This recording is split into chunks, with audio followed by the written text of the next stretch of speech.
Hi there. So there's this guy, Elijah, and he is not having a great day. He's gone face to face with a whole load of guys that want to kill him. He's then run a huge distance to try and escape them, and only to find that the Queen has put a price on his head.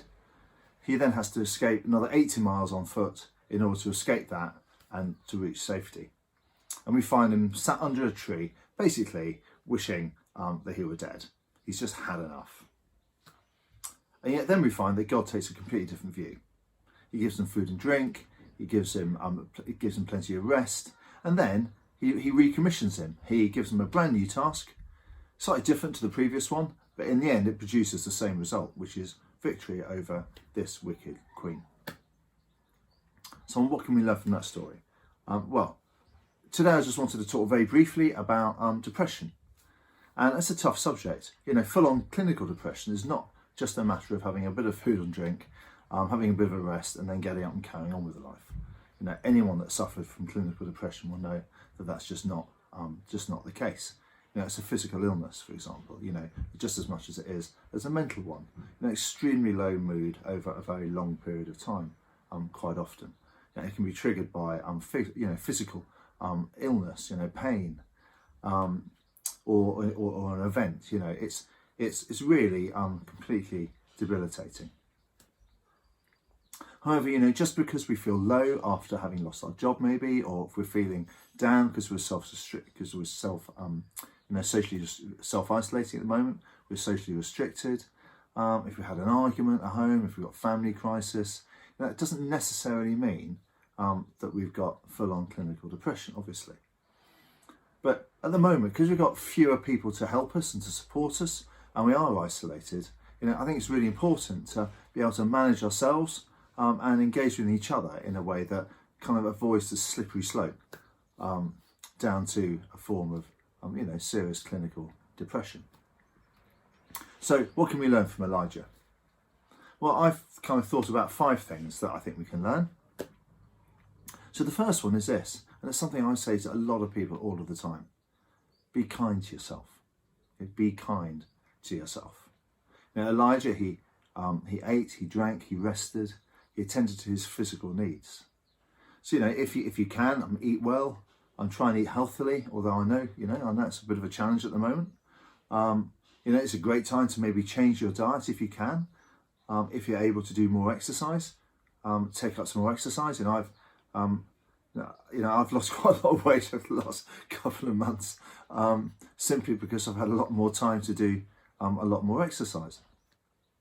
You know, it's well known that physical fitness really helps putting our mental well-being into order sometimes. You know, build fun into your life, you know, even when you don't feel like it. And, you know, probably even more importantly, don't feel guilty about building more fun into your life. You know, sometimes we can feel guilty about making time for the really fun things because there's always such another list of things to do, isn't there? So maybe this is a time to actually find more time to just simply have some fun. The second one is this: rest. Now, I've got 4 children under 8, so rest can be a bit of a challenge.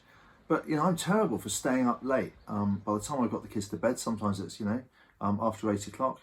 And I'm terrible for sometimes staying up late and watching rubbish on television. So during this lockdown period, I've really, really kind of made an effort to make sure that I get to bed at a reasonable time. Even though I might, both my wife and I might be woken up a few times during the night, at least we've started well, and we're making the effort. And actually that's made a lot of difference to my mental well-being, I think. Now, Elijah also gets this new commission. And, you know, one of the times that I was on the slippery slope, I think, towards clinical depression was when, a job that I was doing that I absolutely loved came to an abrupt end, and suddenly I was faced with not having a job. And, it was dreadful. I didn't know what I was going to do. I felt disorientated for a while, and it was really, really difficult. And some of the things that helped me get through that was creating new habits. I kind of re-envisioned myself. So even though I don't necessarily know what I was actually going to do, I found things that gave me drive and vision and purpose in my day. And actually creating a new habit or actually helping other people is an amazing way of creating kind of new purpose in your life. And interestingly, this week, quite a few people have got in contact with me and said, "Oh, Ben, I'd love to help. I've got more time now. Can I help with this? Can I help with that?" And a lot of that, and I've always said yes, because even if it's a tiny thing, actually helping each other and helping others is a really good way of increasing your mental well-being, especially if you've lost your job or you're struggling a little bit. It just gives you a different purpose. Now, the other thing is, like Elijah, when one door shuts, there's always another one that is going to open. And often actually it takes one door to shut before another one opens. So, this is a time of transition for all of us. And if you have suffered, if you're being furloughed at the moment, and you're not completely sure whether or not you're going to be able to go back to that same job, or if you've lost your job, it's a really, really tough time. But this is a good time to now to think about, what is going to be the next stage for you. Just because one thing shut down doesn't mean that all those giftings, those experiences, who you are wasted. Elijah might have had something different to do, but the end result was the same. God still used him and his gifts and everything he had to offer. And you're the same. You have loads of gifts and amazing things that you can offer. So it's never too early to start looking. And finally, one thing I've really helped me in my life is encouraging people. Sometimes I don't feel particularly encouraged, and I found myself sitting there thinking, "Oh gosh, I could just do with some encouragement." And a little tool someone taught me a few years ago was that when we actually start to find the positives in the lives of others and encourage them, it's amazing how easy it is to then feel as if we can find positives in our own lives to then be encouraged by. We can really encourage ourselves, actually.